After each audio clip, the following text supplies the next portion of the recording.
So a simple story is I'm at point A and I'm going to point B, and I went there. That's a simple story. And a little more complicated story, more interesting story is I was at point A, and it wasn't so great, and I was going to point B, and I was pretty much on board with that. And as I went there, something I didn't really expect happened, and I had this little weird side adventure, and then I calculated my way through it, and I got either back on track or ended up in a better place. That's a meta myth as far as I'm concerned. That's a fundamental mythology of the human race. It's like the fall from paradise and the recovery of paradise. Fall into a catastrophic situation and then recovering. It's like you're going somewhere, it's good. If you isolate animals and you set them up very well, so that they can voluntarily give themselves electric shock. Maybe you're dead. If you isolate them, they will do that just for entertainment. You put yourself together, you make yourself stronger, you come back, you have a better vision. So anyways, you're more confident. Why do you set up your room? That's the story of the human race. A room is a machine, in a sense. It's a set of tools and obstacles. It's good to know that, too, because a place good to know that. When you're going somewhere and you fall, right? Sleep, you fall somewhere, because you fall into chaos. Some things to do. Your closet should be organized because you've got to put on your emotions and possibilities. Disinhibited perception yourself and other people. And a disinhibition of the structure of the world. Toolkit that really overwhelming and extraordinarily stressful. Maybe there's other things that you're going to do in your room. Maybe you work in there. Possibility, because new things can emerge from ways, so that your job every time you have to do something to know where you are, you don't have to chaos. You're now in the underworld. You're not in Kansas anymore. Dig through 30 pins that don't work, and you need to find that that's a place, because that might know that you're the sort of person that could actually prevail in a place like that. You want to set the place up so that the goals are there and the pathways are clear. And then when you go in that room, it makes you yourself very careful. Emotional. The truth in a place that's set up because where someone sensible has planned, let's say, valuable things. And by the way, that also makes you less anxious, because anxiety comes about when there's too many pointless choices in front of you, and that's useful. And so you want to set yourself up so that into chaos. And make no mistake about this, in the manner in which this is part of your job. It's devoted towards something. It's predicated on the idea that we're all sovereign individuals. Okay, so that's the next thing. Sovereignty itself got to be devoted towards authority. Why? Political authority. Authority in general and competence resides in each of us. Not the king, not the emperor, not the aristocracy. None of that. That's not good. And then it's worse down to us. If each of us sit there and do nothing, divine try this for 6 months. Just don't get out of bed for 6 months. The cornerstone of the state. And I've talked to people like that, the chronically depressed people. Whether or not the state, who really moves towards having something approximating habitable or degenerates into something good. Approximating your default is dependent on you. State now, and you not actively it's how the world's structured. Each of us is a center of the world, and we're all charged with that responsibility. Pain-ridden, and so that imbues that with meaning. Disappointed, ashamed, you want things to be imbued with meaning, right? Because life is hard, and so it's not only that you need a place to go and a pathway there. You're in this, so you're all in, right? It's that if you don't have that, then you need something to make the suffering. The fact that this is your life worthwhile. Talking yourself and maybe you need, and it's death we're talking about, and the suffering that goes along with that. You might need something pretty damn potent, optional in some sense. I mean, it is to that to stop you from despair and all the terrible things that go along with it. For the reason I just laid out, there's lots of reasons things that are beyond you in order to have. I'm just telling you one way that you could something that meaningful, and then you make the world a better place too. So you confront yourself, and you confront nature, and you confront culture, but fundamentally you confront the unknown itself.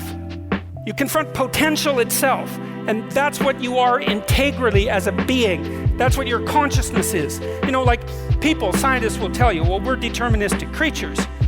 We follow the Newtonian laws of physics. A causes B and B causes C, and it's like, that does not look like how your brain is set up.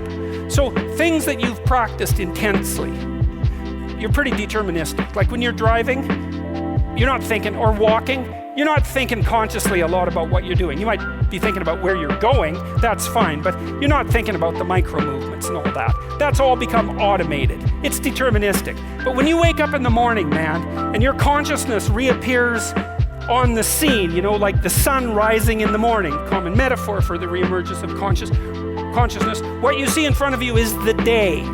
and the multiple pathways of the day, the multiple opportunities of the day, right? Some branching off into what's clearly positive and some branching off into what's clearly negative. And you know what those are. You think, yeah, you know, there's some things I should get to today, because if I don't, tomorrow's going to be worse.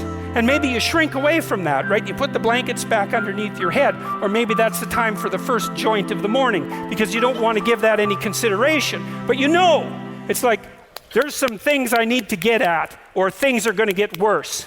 And so there's some real existential terror in that. And then there's the positive part too, which is, hey, look, there's a field of opportunity here in front of me. And you know, if I was careful and awake and articulate and I had my vision intact and I got up and put myself to it, then who knows what I could transform the potential that's in front of me into. And so you've got both of that. What is that? Well, I think it's a choice.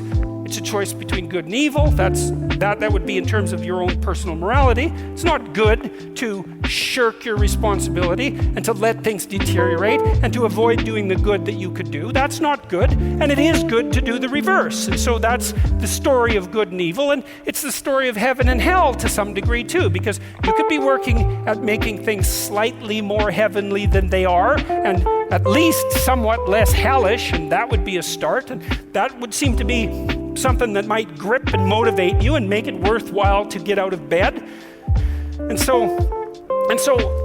that's what your consciousness does. It literally, this is how I think it works, is that what you see in front of you, you're not determined by the past, and you're not a clockwork machine, and the world isn't made out of objects. That's not how it is. The world that you confront is made out of potential. It's made out of possibility. That's how you treat each other too. You know, you bother your kids. You're not living up to your potential. What the hell does that mean, your potential? Where's that? Well, it's what could be. Oh, I see. It's some reality that isn't here, that could be, that's so important that that's what I'm calling you on. And your kid is completely taken in by that. If they have any sense, they're ashamed. It's like, yeah, you're right, I'm not living up to my potential. If they don't doubt that that's a reality, and you tell yourself the same thing, you know, when you wake up at 3 in the morning, I'm not living up to my potential. Well, who's calling you on that? If it's not your own conscience, if it's not your own knowledge that there's more to you than you're allowing out into the world for cowardice and for whatever reason. So you have this potential in front of you. Okay, and then this is how this ends. And that's a very interesting thing too, because here's a theory. And man, this theory might be true. And if it's true, it's like the most important theory that there is. It's like life is hard. It's brutal. It can take you out. It can embitter you. It can make you cynical and cruel. It can motivate you to do things that are so heinous that if you watched yourself doing them, they would permanently damage you. That's what happens when you develop post-traumatic stress disorder. It's no damn joke. You know, and you need something to combat that. Say, well, what do you combat that with? Well, you got this potential in front of you, so what do? You confront it. What with? Courage, attention, and truth. And what's the consequence? Then it's good. What if that was the case? What if that was the case? If that was how the world was literally structured, is that we have the potential in front of us, and the decisions that we make day to day as conscious beings determine whether things tilt off into some hellish direction or move towards the good. You say, well, what's the evidence for that? Well, it does seem to be how your consciousness works. It is the reason that our whole culture has decided that you're the cornerstone of the state and that you have the right and the responsibility to vote and to make decisions about the direction of society itself. It's the way that you treat each other. If you treat each other properly, I mean, you want your friends to assume that you have moral responsibility and capability. You want people that you love, your children, to adopt responsibility, to live a proper life and to tell the truth and all of that. You assume that they are responsible moral agents, at least to some degree. And if you don't do that, you don't get along with people and you don't get along with yourself. And if your society doesn't assume that you should do that, then your society doesn't work. And so that's all pretty powerful evidence that there's something to this. I don't know a better way of putting that. And it puts a heavy moral responsibility on you. But that's a good thing because now you have something to do. You think, well, I need something to do. What's the meaning of life? Well, there you go. There's the meaning of life. You've got potential in front of you, infinite in scope.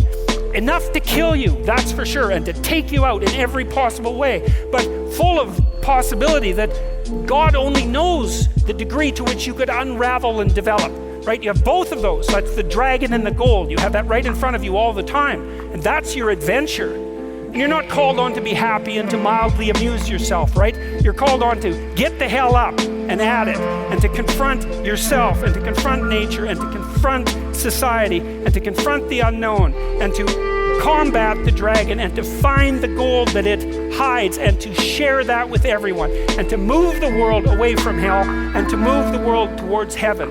And that's the purpose of existence, and that's enough purpose. If you pursued that wholeheartedly, then the despair would go. It would be replaced by a burden, that's for sure, right? Because it's no joke to conceptualize that, to understand that it's really on you, you know? Those little mistakes you make that you know are mistakes. You think, well, you know, I'm just one person. No. That's not how it's structured. It's not how it's structured. You're a center of the world, just like everyone else. And the weight of the world rests on your shoulders. And it's time in the morning to get up and get at it and to make things better, because there's lots of things that could be made better, and you're the creature that could make them better. And we need to know that. We need to understand this from the bottom up, and we need to start taking ourselves with the requisite seriousness into our lives, that meaning that's associated not with happiness, a foolish notion. Disappears as soon as you're not happy, but with something like ultimate responsibility, because we have an ultimate possibility that resides within us in ways we don't understand. And there's no limit, perhaps, to what we can manage if we were willing to manage it. Thank you very much.